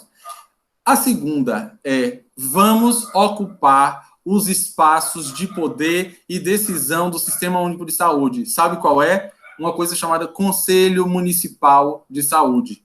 A gente precisa oferecer capacitação quanto universidade, a gente precisa se aproximar, a gente precisa mostrar para os nossos futuros enfermeiros e enfermeiras de que o melhor meio é ocupar o espaço onde se decide, porque é lá onde está o poder, né? Então, a gente sabe que o SUS ele é hierarquizado, então eu acho que uma atitude bem concreta é conhecendo a legislação, conhecendo quais são as ameaças que estão e ocupando um espaço importantíssimo que são os conselhos municipais de saúde, que são completamente abandonados, completamente cooptados pelos gestores municipais, estadual e federal, não importa. Eles são cooptados, mas é porque no município é onde acontece o Sistema Único de Saúde e é onde mais a gente tem problema com o conselho, porque ele é relegado, ele é cooptado. Nesse momento, eu tinha uma cidade importantíssima, por exemplo, como Barreiras, que é uma cidade do extremo oeste do nosso estado. Nesse momento de pandemia, o Conselho Municipal estava completamente parado, completamente fechado, hospitais sem máscara, hospital sem EPI, sem nada, e nada estava sendo discutido no âmbito do Conselho Municipal, que é onde se decide tudo. Então, uma medida concreta é: vamos nos aproximar dos conselhos municipais e estadual de saúde. Eu queria também acrescentar que uma outra forma é aderir aos sindicatos, né? Porque através da adesão do sindicato a gente pode melhorar lutar por aquilo que a gente acredita no nosso processo de trabalho. Vamos também nos apropriar do nosso objeto de trabalho, né? Aí eu cito o professor Nuno, com muita propriedade. Vamos nos apropriar da SAI, vamos entender, fazer, cumprir, né? Eu acompanho um estágio supervisionado aí na UFRB, né? E aí a gente, no processo assim do acompanhamento, a gente percebe, não vamos delegar ao acompanhante aquilo que é trabalho nosso, a professora Silvia Passos, né, que é da UFES, era ex-UFRB e hoje tem um trabalho de tese sobre isso, magnífico. Então, assim, tem N respostas. A gente aqui está elencando algumas, né, e eu sei que tem mais perguntas. Rapidinho, uma coisa que eu queria falar, essa coisa do sindicato, minha gente, só para vocês terem uma ideia, o Sindicato das Enfermeiras da Bahia tem 800 pessoas filiadas. Sabe quantas enfermeiras a gente tem no estado? 38 mil enfermeiras. Sabe o que é que o sindicato faz? Nesse dia eu tive vontade de chorar. Entrou com uma ação contra um determinado hospital privado de Salvador, que demitiu uma porrada de enfermeiras que ganhavam salários mais altos, porque tinha 20 anos de casa, 15 anos de casa. Isso é uma máxima, ok? Acontece muito. Demitiu. Só que tinha algumas trabalhadoras que o sindicato entrou. Não eram sindicalizadas. O sindicato colocou advogado em sentido de solidariedade, porque o sindicato, acima de tudo, é uma entidade solidária. Viu uma enfermeira, as enfermeiras sendo atacadas, sendo jogadas na rua, não sei o quê, por uma política de redução de salário. Ok, entrou, botou advogado, não sei o quê. Teve uma enfermeira que ganhou quase 300 mil reais de indenização. Ela tinha 25 anos de casa, não sei o que, tal. Ganhou quase 300 mil reais. O cheque, quando é pago, como é justiça, não sei o que, o cheque é pago ao sindicato. A trabalhadora tem que ir até o sindicato para retirar o cheque, para depositar e sacar o dinheiro dela e tal. A enfermeira foi até a sede do sindicato, que ela não é filiada, não é sindicalizada, pegou o cheque, assinou o documento, saiu, não deixou nem 200 reais, que é a taxa de contribuição de filiação. Não se filiou ao sindicato, que lutou e garantiu o direito dela. Ela não quis, foi ofertada a ela a possibilidade de voltar ao trabalho, que ela tinha direito, porque faltava 2 anos para ela se aposentar, e a pessoa com 2 anos faltando para aposentar não pode ser demitido. O sindicato conseguiu, inclusive, reverter ou o emprego ou ela ia ser indenizada. Ela optou por ser indenizada, pegou quase 300 mil reais, deu tchau para o sindicato, e não. E eu já vi gente pegar cheque de 10, de 15, de 100 mil, e não deixar a taxa de contribuição de sindicalização. Então, minha gente, a gente não pode esperar muito de um espaço desse. Excelente resposta. A Graciele Martins, ela pergunta, professores, qual é a visão do Conselho sobre as agressões sofridas pelos profissionais de saúde em virtude do governo e seus seguidores? A violência na enfermagem é um fenômeno, entre as profissionais da enfermagem, é um fenômeno real. Ele foi descortinado pela pesquisa Perfil da Enfermagem no Brasil, aquela que o COFEM fez junto com a Fiocruz, né? E o COFEM disparou uma série de campanha, né? Ano passado foi muito forte a campanha, né? No combate à violência contra trabalhadores da enfermagem. Hoje, a gente recebeu uma denúncia, né? De 2 trabalhadoras negras que foram agredidas com atitudes racistas dentro de um hospital determinado aqui de Salvador, né? Então, assim, ainda é real, é lamentável. O COFEM fez uma campanha incrível, né, para desmobilizar as pessoas, de se desarmarem, porque, assim, a falha do Sistema Único de Saúde lá na ponta, as deficiências do sistema não é responsabilidade de quem está trabalhando, é responsabilidade de todos nós, mas, sobretudo, dos gestores que estão sentados tomando as decisões políticas, né? Então, é preciso que a gente reforce a ideia do combate à violência. A gente tem visto, eu sempre, nos espaços que eu tenho participado, eu peço o seguinte dever de casa para vocês. Acessem a rede social do Corém, aleatório, bata o dedo em qualquer postagem que você quiser, qualquer, pode ser a mais fofinha, pode ser a mais feinha. Chega lá no dedo, clica e abra os comentários. E veja o grau de violência que tem nos comentários. São comentários muito violentos, muito agressivos. Se a gente posta uma coisa bonitinha, fofinha, ladrões, cadê as 30 horas, cadê o piso, vocês não fazem nada, vocês roubam, vocês não sei o quê. Então, é de um grau de agressividade incrível, né, que a gente vê numa postagem estática de internet, quem dirá na relação, né, das pessoas com esse clima odioso que tomou conta do país, essa licença para odiar que nós ganhamos, né, com líderes de poderes que odeiam gratuitamente e chancelam o ódio. Então, a gente precisa se policiar em relação a isso, e isso é lamentável. Eu gostaria de convidar vocês, dentro dessa resposta, a ler um material chamado Comunidades Imaginadas, Reflexões sobre o Nacionalismo, de Benedict Anderson. É bem interessante para a gente entender o atual momento, né? Então, são líderes autoritários que se apoderam de símbolos nacionais como hino, bandeira, no caso do livro traz o túmulo de soldados mortos, tudo aquilo que reflete a uma nação e toma para si, né? O próprio faraó fazia isso, né? Eu sou a Constituição, tá? Então, as pessoas, eu acho que a gente precisa também entender, nós universidade, nós precisamos entender isso, que a gente precisa saber conversar e tem um livro, né? Como conversar com um fascista. Então, a gente precisa saber e começar a criar esses espaços de discussões para mostrar às pessoas, né, que este não é o caminho do ataque, o caminho do ódio não é o melhor caminho a ser tomado para resolver os nossos conflitos. Porque se a gente continuar, às vezes, revidando nas redes sociais, até de forma agressiva, a gente vai estar alimentando esse ódio.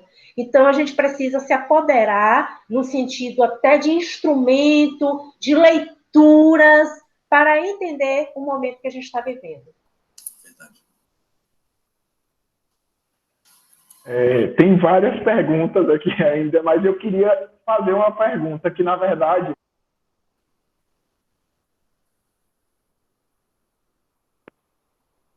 Consegue me ouvir? Agora sim.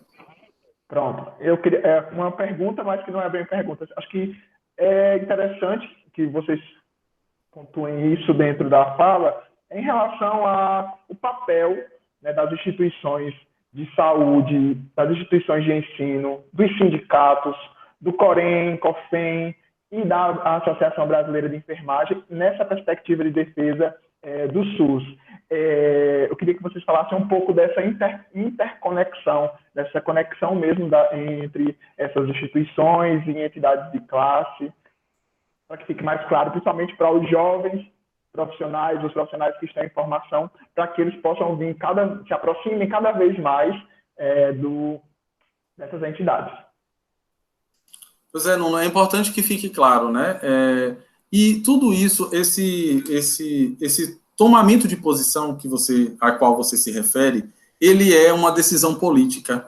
E é uma decisão política que não é partidária, porque é política com P maiúsculo, tá? É política com quem trata João Ubaldo Ribeiro, naquele livro maravilhoso dele, Política, né? Então, são decisões políticas. A Escola de Enfermagem da UFBA, por exemplo, o projeto político-pedagógico dela deixa bem claro logo no início: estamos formando para essa escola de enfermagem, forma enfermeiras para o Sistema Único de Saúde.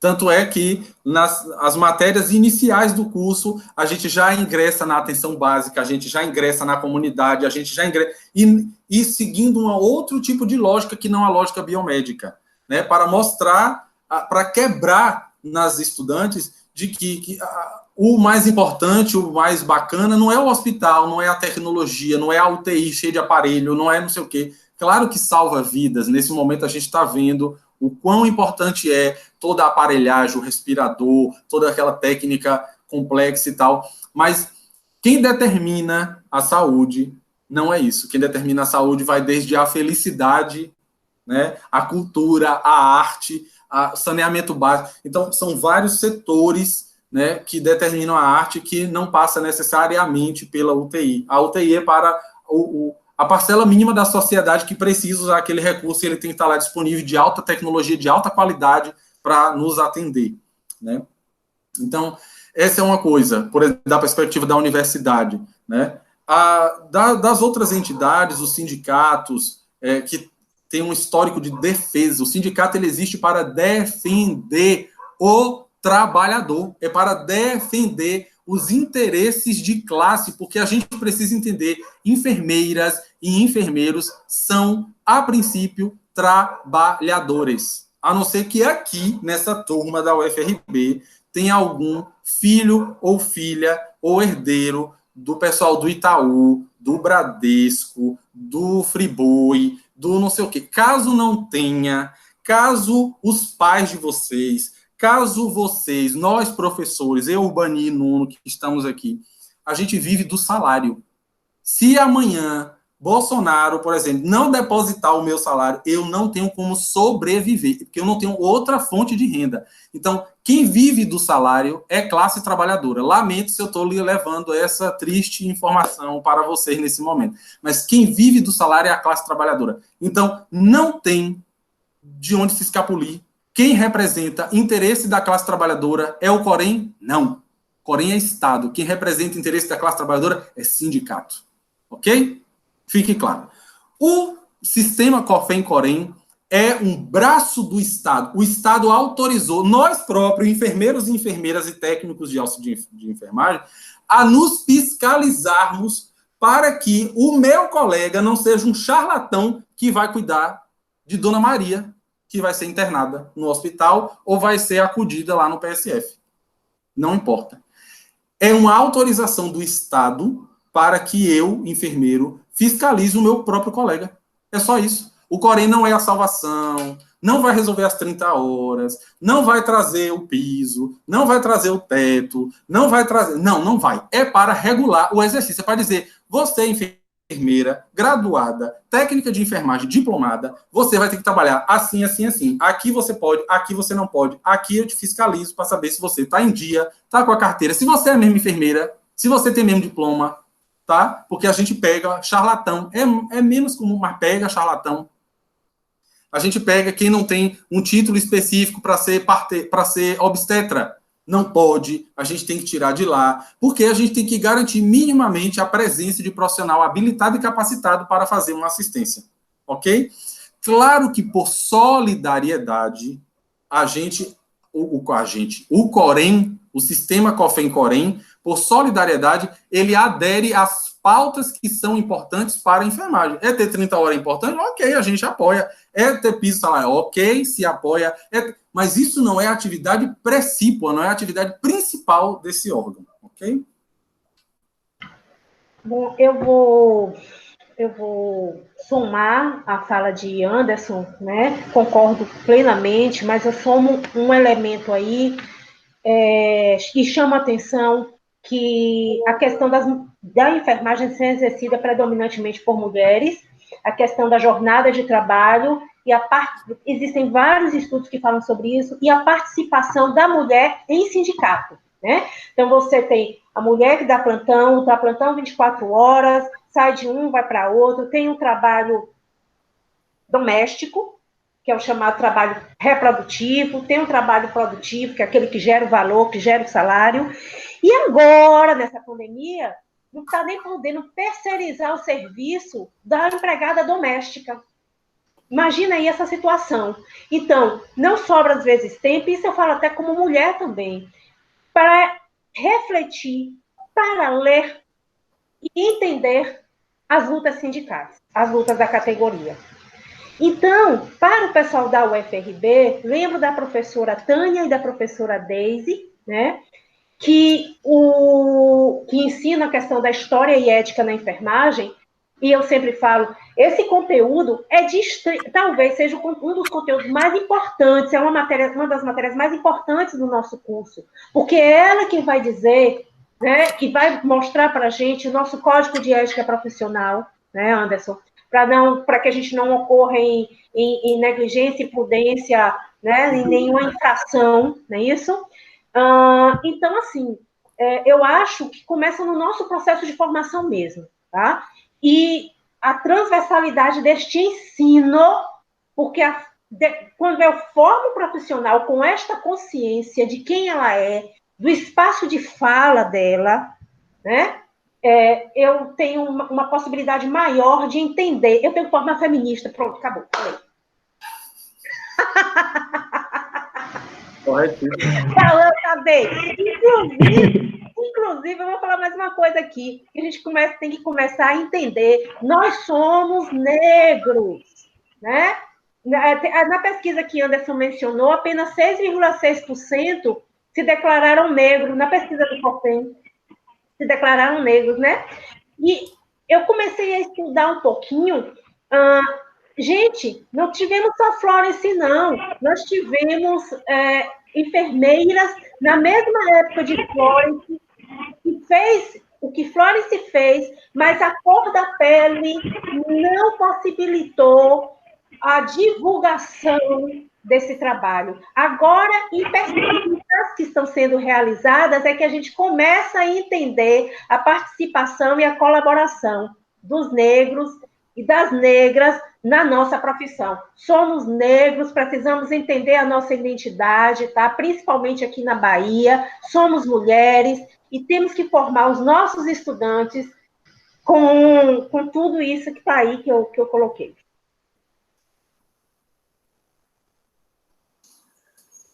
Muito obrigado. A última pergunta, só para finalizar, que é a pergunta do Tiozano Carvalho. Ele pergunta o seguinte: vocês acham que após essa pandemia a enfermagem será vista com outros olhos e será mais valorizada? Será que o piso salarial seria o primeiro passo para esse reconhecimento?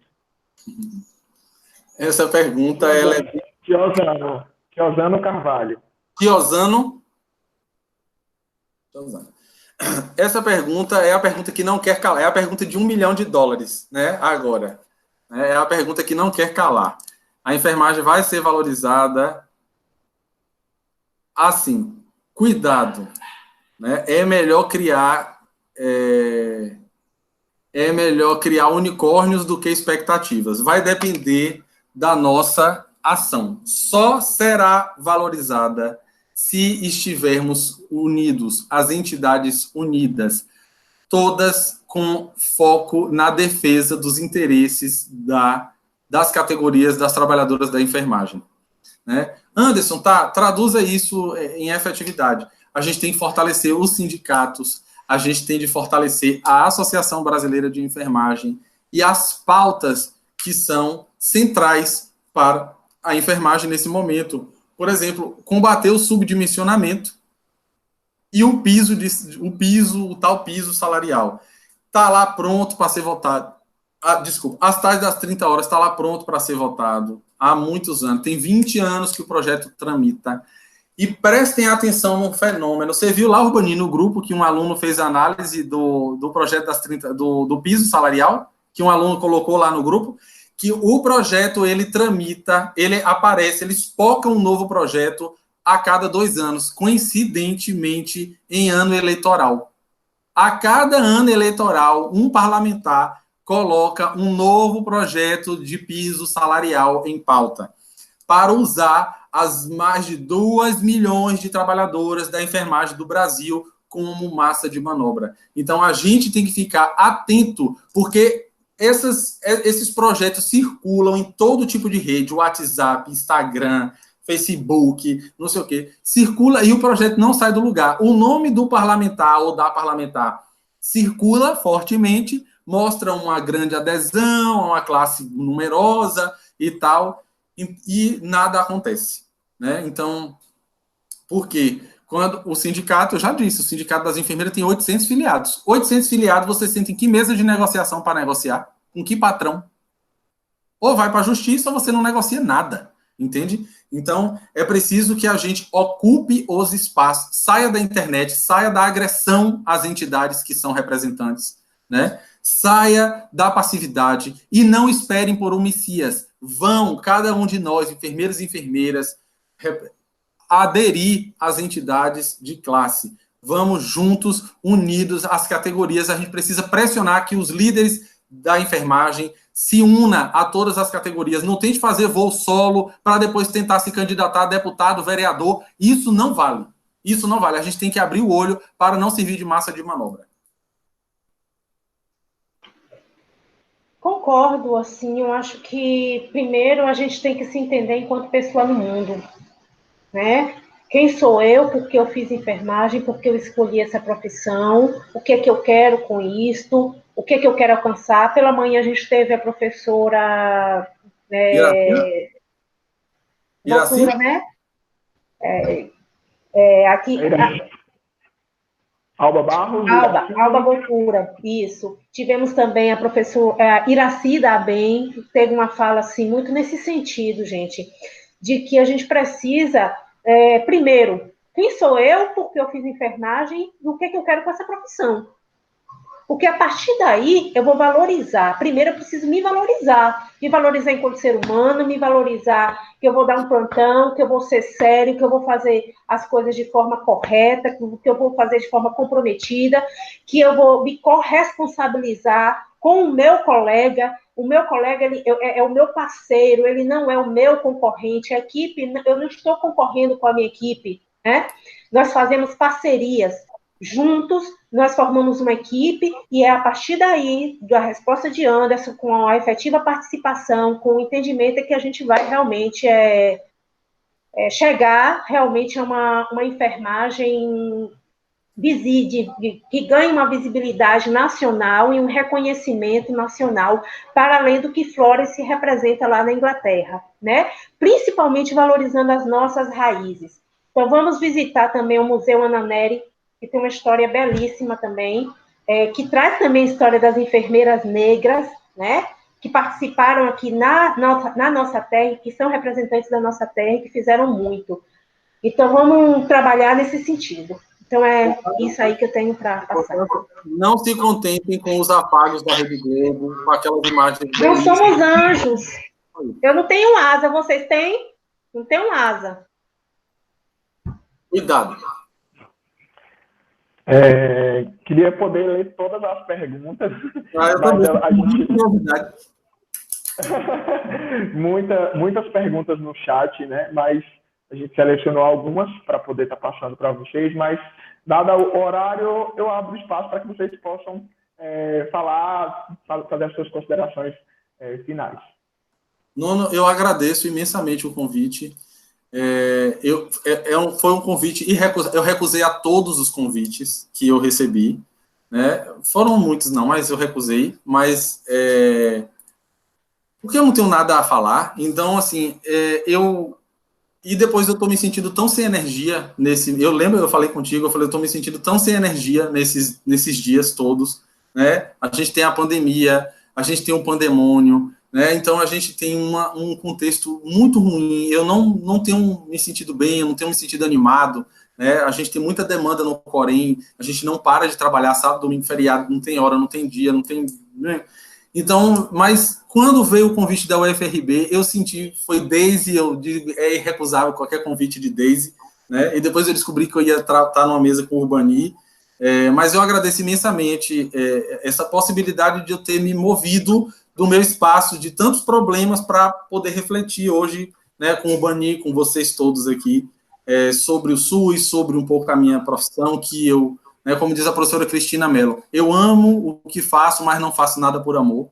Né? Eu faço porque eu recebo um salário e eu preciso desse salário para sobreviver. Então, foi muito bacana. Eu tenho um maior carinho com a Universidade Federal do Recôncavo da Bahia. Né? Muito obrigado, e Urbani, pelo diálogo, pelo bate-bola aqui essa tarde, foi maravilhoso. E parabéns pelo evento, pela capacidade que você teve de agregar essas energias boas em sua volta e organizar um evento fenômeno como esse que você está tendo, de palestras e espaços incríveis de debate para o nosso Recôncavo, para a nossa universidade. Eu também só tenho a agradecer, né? No momento eu estou afastada, né? Fazendo, né? Tentando fazer uma tese de doutorado, mas assim, eu só tenho a agradecer. Primeiro, até me dirijo até a Anderson, porque através do grupo Geri, de Anderson, de Tatiana, da professora Cristina Mello, eu tenho aprendido muito. Então, tem sido, assim, uma escola para mim. Então, meus neurônios foram ativados, assim, a 1000. É uma escola, é um grupo que produz, é um grupo que reflete, é um grupo que tem uma visão crítica do processo de trabalho, é um grupo que agrega, né? Com a Nuno, meu colega de universidade. Eu só tenho também não agradecer, porque você conseguiu congregar nesse evento nomes, né? Tirando o meu, mas assim, eu sou, eu dito assim, eu sou a menor. Você vê, poxa, eu também. Hoje a gente teve a professora Alba, todo mundo estudou pelo livro da professora Alba, exame físico, né? Nós teremos presidentes, aí o vice-presidente do Corém Bahia. Então, assim, nós temos, você conseguiu, teremos Anderson, que eu vi lá, Anderson Reis, né? Da UFBA, né? Então, assim, você conseguiu congregar nesse evento não só temas, mas palestrantes que, com certeza, vão acrescentar muito à nossa comunidade, né? Eu acho que é a 12ª semana de enfermagem, é uma 12ª semana que vai ficar na história no momento da pandemia. Eu acho que uma coisa legal, essa coisa aqui do EAD é bem legal, porque uma pessoa que está em outro país consegue acompanhar, né? A gente se queixa, mas tem esse lance também que é super legal, né? A gente poder alcançar um público muito maior, sabe? E assim, pela seriedade do teu trabalho, Nuno, então eu parabenizo toda a comissão, Ramona, que é a nossa coordenadora do curso, Patrícia Veiga, nossa vice-coordenadora, e assim, você é o nosso coordenador da área e enfrentou também essa batalha em uma semana, né, você conseguiu organizar tudo. Eu acho que você não conseguiu dormir. E aí eu vou encerrar agradecendo muito pela lembrança da minha pessoa, né? Espero que eu tenha contribuído. Adorei passar essas 2 horas conversando contigo, né, Anderson? Sou super fã, né? Tem pessoas que são fãs de cantores, eu sou fã do povo do Geri. Amo os artigos, amo as produções, eu tenho que falar aqui, né? Então, assim, eu sou fã e tem me ajudado muito no meu processo de crescimento e de conhecimento. E aí, só para encerrar, eu vou parafrasear algo que Foucault falou. É o seguinte: Foucault não está aí para nos dizer verdade sobre as coisas, mas sim para nos ajudar a compreender de que maneiras, por quais caminhos, tudo aquilo que se considera verdade tornou-se um dia verdadeiro. Muito então bacana. É isso, ó. Grande beijo e obrigada. Eu meio que fico até sem palavras, né, para tudo isso, para agradecer o aceite do convite. A gente realmente trabalhou em uma semana. Hoje nós vamos, à noite ainda temos a live com outra palestrante, mas assim, agradecer a participação, repassar as energias que vocês não estão acompanhando no chat, mas que assim, depois vocês podem dar uma passadinha lá e ver as perguntas, e até acredito que possa até responder. E aí, agradecer, dizer que está sendo um desafio, foi um desafio posto, né, construir esse evento, mas que eu aceitei esse e vou aceitar todos os outros que eu julgar que vale a pena, como está valendo esse. Muitíssimo obrigado em meu nome, em nome de todos os estudantes, né, que compõem essa comissão. Eu não vou citar nomes para não deixar ninguém de fora, mas por trás de tudo isso que vocês estão vendo do evento, tem muito compromisso, muito respeito, muito amor, muita responsabilidade, e que assim, eu como professor estou feliz por esse nível alto de discussão, né, esse nível elevado de discussão, robusto, com propriedade, e também estou feliz com toda a repercussão que esse evento tomou, além do que a gente esperava. A gente pensava para 100, 200 pessoas, hoje nós temos 1.500 inscritos. Então, assim, muito obrigado. A universidade, reforço no meu nome, no nome de todos os outros professores do colegiado e do corpo discente também. Anderson, muitíssimo obrigado por ter aceitado esse desafio. Estamos aqui enquanto instituição, né, enquanto pessoa também, precisando da gente, a gente está à disposição. E é isso, eu encerro por aqui a minha fala também. Aviso para os participantes que estão no chat. Hoje à noite a gente vai ter às 19 horas uma live sobre o Ano Internacional da Enfermagem, tá? Que vai ser no site no Instagram do evento. Então, todos estão convidados a participar, a debater. Vai ser com a doutora Suzana Pena, que vai estar com a gente também. Amanhã nós temos uma programação também tão recheada quanto, né? Falando sobre empreendedorismo, falando sobre o ano das enfermeiras obstétricas, né? E mais uma live também no final do dia. Muitíssimo obrigado, agradeço a todos os presentes, palestrantes, e a gente se encontra.